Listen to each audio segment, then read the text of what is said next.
Almanaku On This Day, ngjarjet më të rëndësishme të ditës në Top Albania Radio. Në vitin 1520, eksploruesi Ferdinand Magellani zbulon një vend kalim në jug të Amerikës, sot ngushtica e Magellanit, kanali ujor më i rëndësishëm natyror midis oqeaneve Atlantik dhe Paqësor. Ngushtica e Magellanit është konsideruar dhe si rrugë e vështirë lundrimi për shkak të erave të paparashikueshme dhe rrymave të forta që krijohen në të. 1805, flota britanike nën komandën e Horatio Nelson mposhti flotën e bashkuar franko-spanjolle në Trafalgar. Admirali Nelson humbi jetën në këtë luftë. 1879, shpikësi Thomas Edison filloi provat për një tjetër lloj filamenti për llampën e tij elektrike ndriçuese. Llampa bëri dritë për 40 orë duke shënuar eksperimentin e parë të suksesshëm të Edisonit me llampën elektrike pas mijëra dështimesh. 1935, Gjermania naziste në drejtimin e Hitlerit u largua zyrtarisht nga lidhja e kombeve. 1940, shkrimtari i famshëm amerikan Ernest Hemingway publikon veprën e tij For Whom the Bell Tolls. Në këtë libër ai përshkruan luftën civile spanjolle ku mori pjesë edhe vet. 1943, brigada e parë sulmuese komanduar nga Mehmet Shehu sulmon një grupim forcash të ballit kombëtar në zonën e Lushnjës. Pas luftimesh të ashpra, 68 ballistë kapen rob.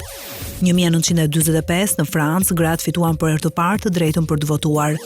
1956, në Kenia të Afrikës juglindore, do të shpërthente ajo që do të quhej si kryengritja Mau Mau, një luftë e përgjakshme kundër trupave koloniale britanike. Luftimet do të zgjasin deri në vitin 1963, vit në të cilin Kenia do të fitonte pavarësinë. 1959, Gjermani Werner von Braun nis punën në NASA për dërgimin e njeriut në hënë. 1962, presidenti amerikan John Fitzgerald Kennedy vendos të fusë në karantinë Kubën në përgjigje të kërcënimit bërthamor. 1986, zbulohet vrima në ozon nga një satelit i pozicionuar mbi Antarktid, shkencëtarët vunë re praninë e një vrime të madhe që ishte shfaqur në shtresën e ozonit. 1986, në Beirut të Libanit, forcat terroriste pro-iraniane Hezbollah rrëmbejnë gazetarin amerikan Edward Tracy. Rrëmbimi dhe mbajtja penge e tij u krye për shkak të politikave të Shtëpisë së Bardhë në lidhje me konfliktet në lindjen e mesme. 1987, avioni i parë F-16 i montuar në Turqi realizoi fluturimin e tij të parë me ceremoni zyrtare. 1994, midis Koresë së Veriut dhe Shteteve të Bashkuara të Amerikës, nënshkruhet një marrëveshje e cila detyron Pyongyangun të ndërpresë programin e tij bërthamor.